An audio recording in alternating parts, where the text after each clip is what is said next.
Welcome back. You're watching Gender Discourse, and today we are talking about elderly abuse in India.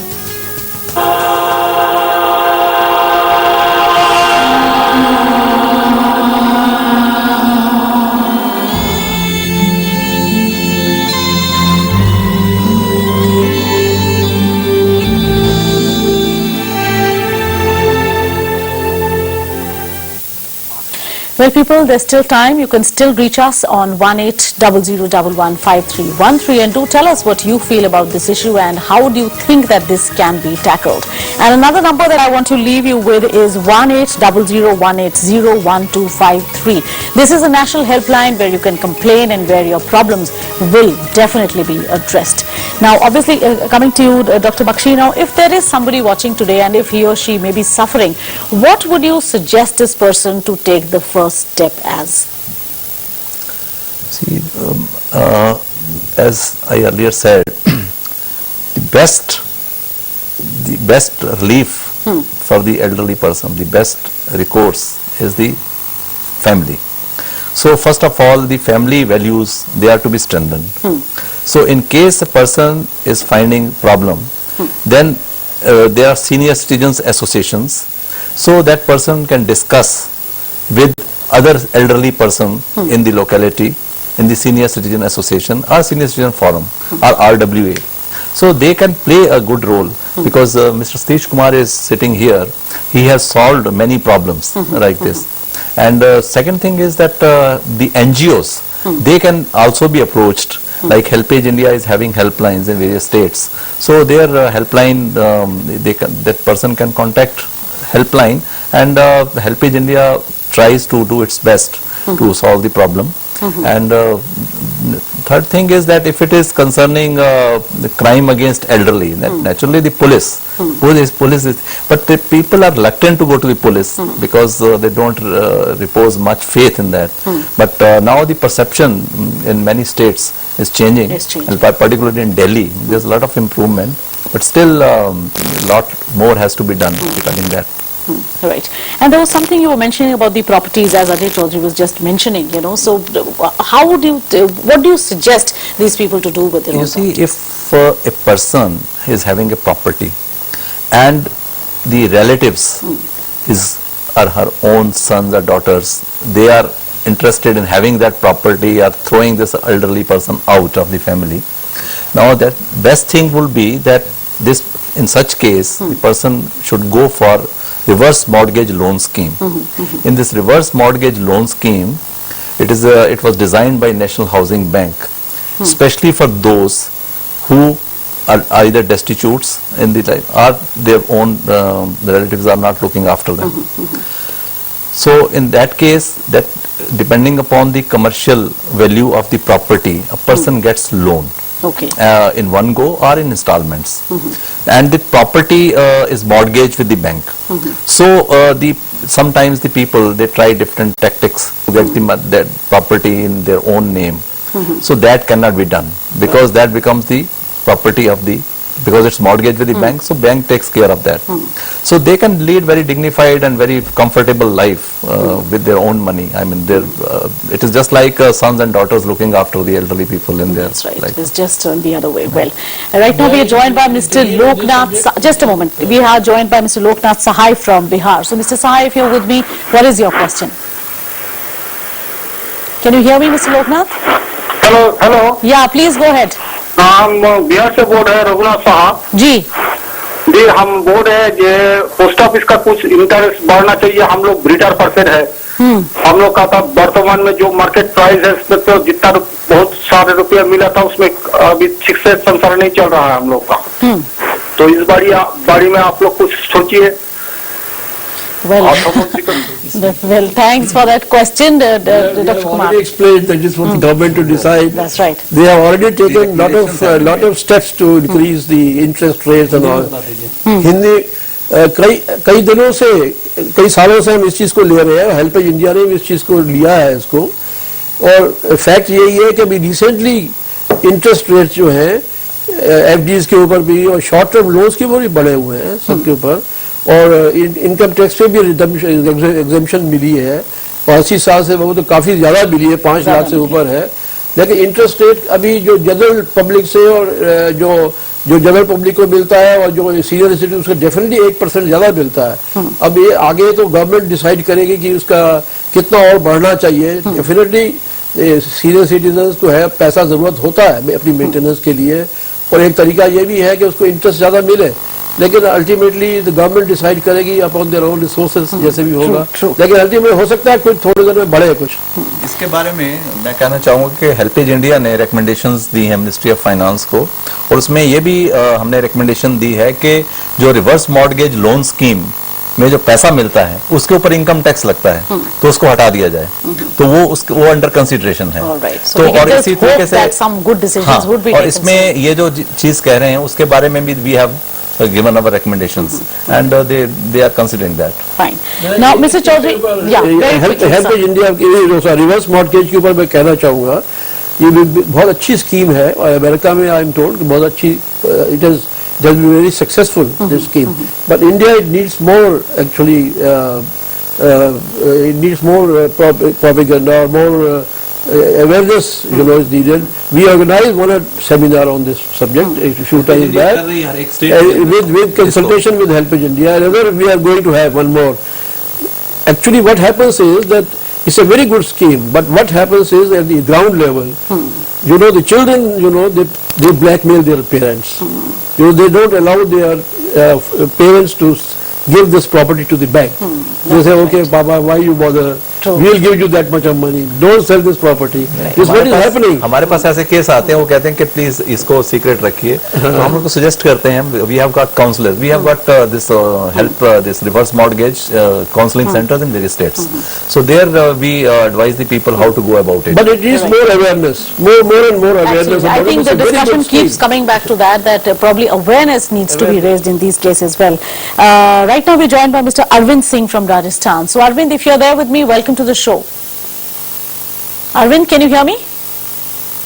Well, we seem to have lost another connection here. Well, coming to you, Mr. Chaudhary, now since we are talking about the safety of these people, now what are the things that these people can actually complain about, especially to the police? Because most of the times they wouldn't even know that a situation, say a certain situation, can be complained for. As far as Indian Penal Code is concerned, there is a scope for covering each and every kind of crime. Like just somebody mentioned that from Mumbai or Bangalore that the children in the street also abuse and physically intimidate. So if you are being intimidated by anybody, this can be very well covered under 506 criminal intimidation. As far as other provisions are concerned, as I explained earlier, this latest act of 2007, though it is traveled by a civil code, but all these provisions have been made cognizable. In that situation, police can always take an action, make a complaint and refer it to the concerned magistrate for necessary action. There are people who are coming out with the complaints, although as Dr. Bakshi mentioned that I would not agree that he said there is no faith, people do not repose faith in police, that is not correct. But there is a feeling amongst the elderly people that going against their own children to the police is not socially acceptable. True. So that is one deterrent which prevents people from approaching the police. Two things are there. One is this, one is that. I mean, what you are saying is also there, and reluctance on the part of the people because they don't want to lodge complaint against their own relatives. That is the biggest thing. It is not the not having faith in the police, because it is the only agency which is available to Actually, I am round the clock. I'm saying it on the basis of the report. No helplines, no NGOs, no other organizations, no other agency can offer or render any effective help other than the without police. Police is the best social worker. So yes, it is available to all the people round the clock. They can approach any time. Police helplines are there, like 1291, which is prevalent in Delhi, and the 100 number. Anybody can call any time, and police is bound to respond to that call. I personally have seen many cases in which I found that one old man was abandoned at the bus stop by his son. And I was informed by a concerned journalist that somebody is lying.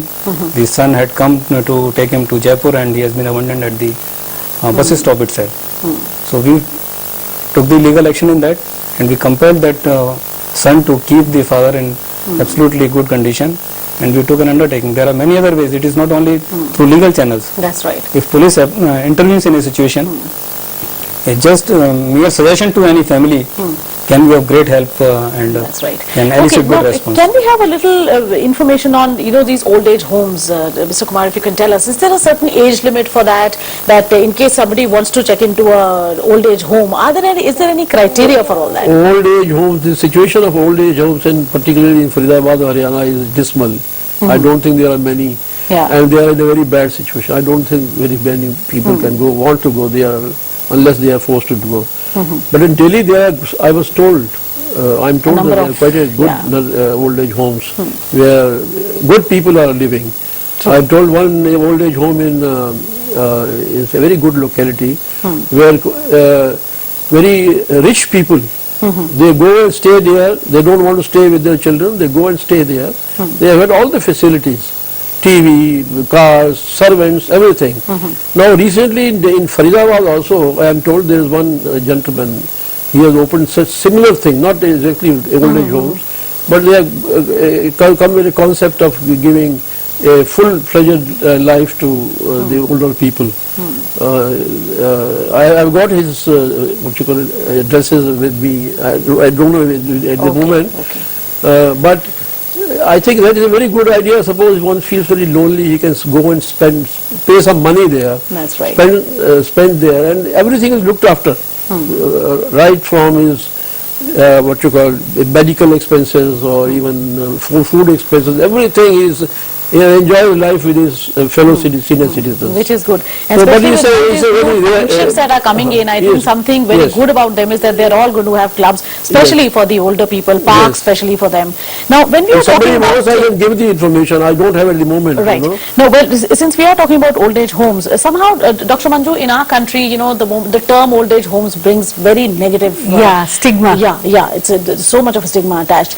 But don't you think that if a family, due to whatever reasons, cannot look after the elderly in the way that they should be, then probably the state should do something about it and have respectable old age homes where they can live a dignified This is what life. we are lacking in India. We don't have good infrastructure in these things where we can give help to like old age homes in a good situation, good localities, and also some basic amenities where people can enjoy their life. So besides we talk about health and safety, but also having a daily life which is full of fun and activity and meaning.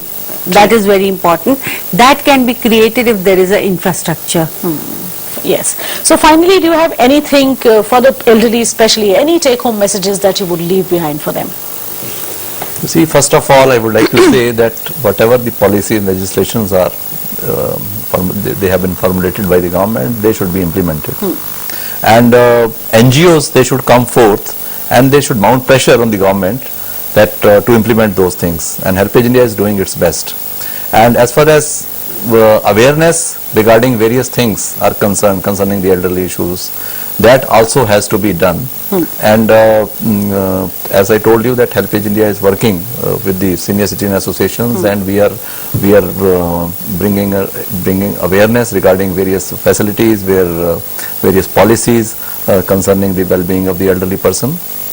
And also I would like to say that the senior citizens, they should also strike a balance in their families. It's not, they should understand the younger generation, because they should also understand the caregiver stress. Because the younger generation, they are stressed in looking after the elderly people, and they have, it's a very competitive world, and they have to compete in their life, and also they have to look after.